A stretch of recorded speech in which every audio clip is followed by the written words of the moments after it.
소득 한 푼 없이 수십억 아파트 산 10대 아빠 찬스 딱 걸렸다. 기사 내용 요약 국세청 조사 대상자 중 일부 사례 공개 수백만 원 벌면서 수억 빌라 갭 투자하고 무소득 배우자와 재건축 아파트 사기도 편법 증여, 취득자금 출처 철저히 검증. 세종뉴시스 김진욱 기자. 넘버원. 소득이 전혀 없는 10대 A씨는 식당을 차리면서 임대보증금과 인테리어 등 창업 비용 수억 원을 내고 이듬해 수십억 원에 이르는 고가의 아파트까지 사들였다. 국세청은 모업체 사장으로 있고 고액 자산가인 아버지로부터 A씨가 식당 창업비, 아파트 구매비를 편법 증여받은 것으로 보고 관련 혐의를 조사하기로 했다. 넘버 2. 20대 B씨는 개발 예정지 빌라를 갭 투자 방식으로 구매하며 수억 원이 갭은 내 돈으로 마련했다는 내용의 자금 조달 계획서를 냈다. 그러나 B씨의 연수입은 어머니 사업장에서 일용직으로 일하며 번 수백만 원에 불과했다. 국세청은 B씨가 고액 연봉자인 아버지로부터 빌라 구매비를 받은 것으로 여기고 조사 대상에 포함했다. 넘버 3.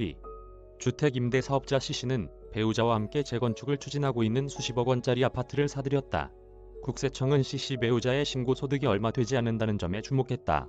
B씨가 임대소득과 비영업 대금 이익 일부를 숨겼다고 보고 배우자 편법 증여 혐의를 포함해 아파트 취득자금 출처 조사에 착수했다. 넘버 4. 전문직 사업자 D씨는 수년 동안의 신고 소득이 수억 원에 불과한데도 배우자와 수십억 원에 이르는 재건축 아파트를 공동으로 사들였다.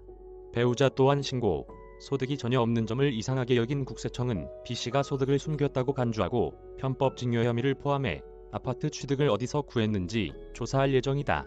박재영 국세청 자산과세국장은 19일 정부 세종이청사에서 브리핑을 열고 A, B, C, D씨를 포함해 총 97명의 세무조사에 착수한다고 밝혔다. 고가의 재건축 아파트 구매자 중 탈세 혐의가 있는 사람 46명과 주택 취득 자금을 편법 증여받은 것으로 추정되는 연소자 51명이 대상이다. 이들은 국세청이 운영하는 부동산 거래 탈루 대응 태스크포스에서 수집, 검증한 혐의자다. 대다수는 부동산을 사고 팔며 성실하게 세금을 내고 있지만 재건축 아파트, 빌라 거래 과정에서 사업소득을 탈루하거나 부를 편법으로 대물림하는 등 변칙적 탈세 혐의가 포착됐다는 설명이다. 재건축 아파트 구매자의 경우 자금 여력이 없어 편법 증여 혐의가 있는 연소자, 신고소득이 미미해 소득을 탈루한 것으로 의심되는 사업자, 법인 자금 부당 유출 혐의자가 중점 조사 대상이다. 편법 증여 혐의 연소자는 전세 임대 보증금을 승계하는 갭 투자 방식으로 주택을 구매했지만 보증금 외 매매 대금을 부모로부터 받고 이를 신고하지 않은 것으로 의심되는 사례가 대부분이다.